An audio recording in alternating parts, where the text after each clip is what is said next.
I do hope you are wearing your tinfoil hat. The world is not what you have been told. Is the earth flat? I do not really know. Did we land on the moon? Not sure about that one either. In fact, I'm not sure about many things. Conspiracy theories are running amok on the internet. All these crackpots making up complete shit to get hits or likes or to be liked. These poor, lonely, insecure souls have not always been wrong. I will continue. The US government poisoned alcohol during the Prohibition. Prohibition was introduced in 1920 to control the country's alcohol consumption, but that only resulted in widespread speakeasies and bootlegging, which is the illegal production and distribution of alcohol. The Prohibition law proved it wasn't enough to curb drinking habits, so the government took more drastic measures. They decided to poison the country's illegal liquor supply by adding toxins, including highly lethal methanol, to alcohol in the mid-1920s. In total, it is estimated that around 10,000 people died as a result of the government's poisoning. There was a Gaydar Machine developed by the Canadian government. It seems that Canada wasn't always as friendly as it is reputed to be. In the 1950s, the Canadian government hired a university professor to develop a machine that was supposedly able to detect whether or not federal employees were gay, or, to use the derogatory term, fruits. Called the fruit machine, the apparatus measured pupil dilation in response to same-sex erotic imagery. As a result of this testing, which went on until the 1960s, many men lost their jobs. The CIA secretly gave LSD to unsuspecting individuals to test mind control. From 1953 to 1964, the CIA secretly dosed individuals with LSD to test the potential effects of mind control. During this practice, called Project MKUltra, thousands of US citizens were given LSD without their knowledge or consent. In 1973, CIA Director Richard Helms ordered the destruction of all records related to MKUltra. So now, there is very little evidence that remains, but this immoral research was likely responsible for some resulting deaths. One of the most notable was that of Frank Olson, a United States Army biochemist and biological weapons researcher who was given LSD without his knowledge or consent in November of 1953. The Gulf of Tonkin attack never happened. In 1964, President Lyndon Johnson told the public that US ships were attacked by the Vietnamese, known as the Gulf of Tonkin attack, to gain support of American citizens for the Vietnam War.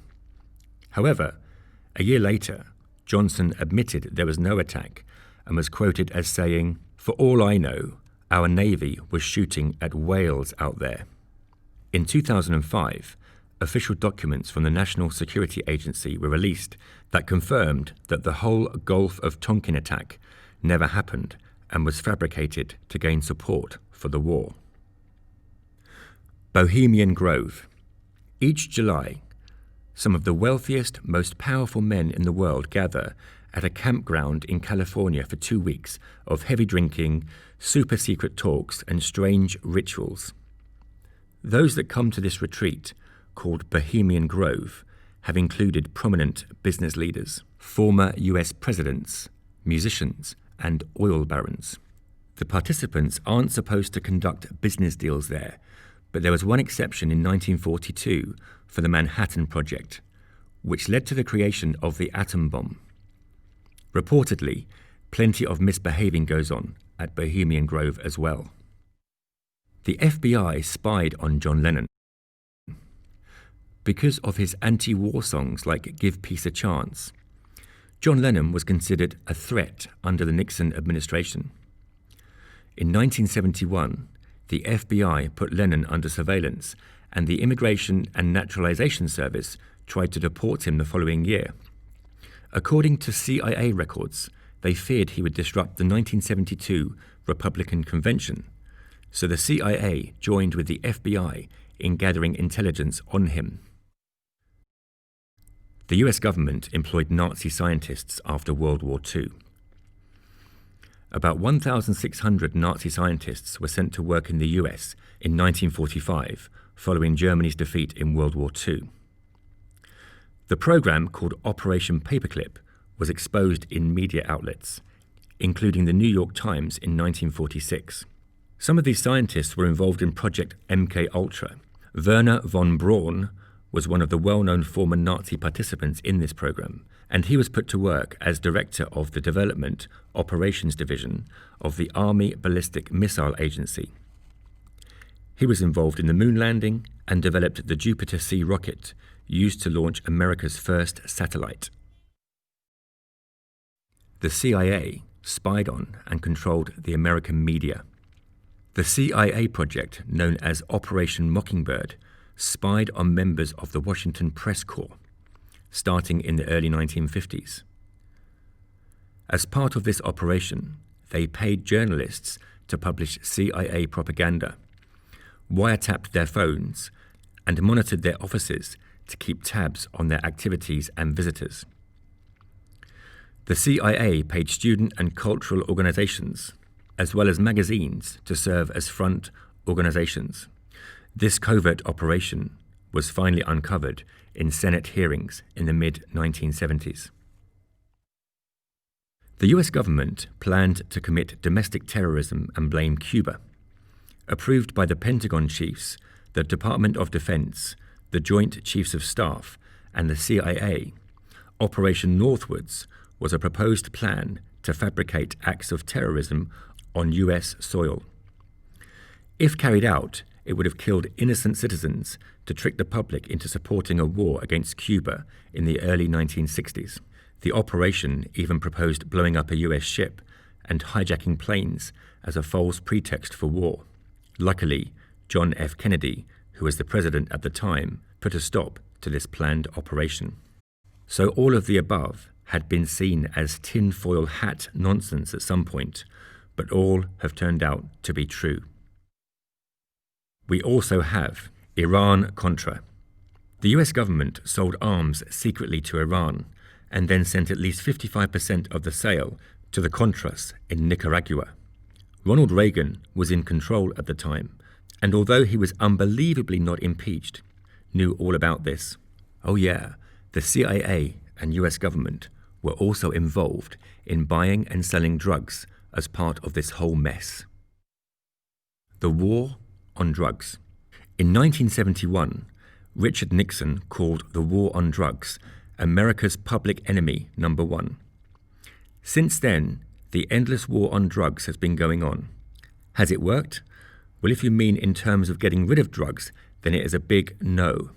A very big no, in fact. If you are talking about putting working class or low earners in prison for longer, then it is a big yes. If you are talking about arresting people of colour at a higher rate than that of whites, then again, it is a big yes. The war on drugs is a war on poor and brown people. Afghanistan drug poppy increase. Not spoken about half as much as it should be is the fact that since the USA have been on the ground in Afghanistan, the poppy farms have increased their output tenfold. Much of this farming is going on in Helmand province, also the same place that most US troops are stationed.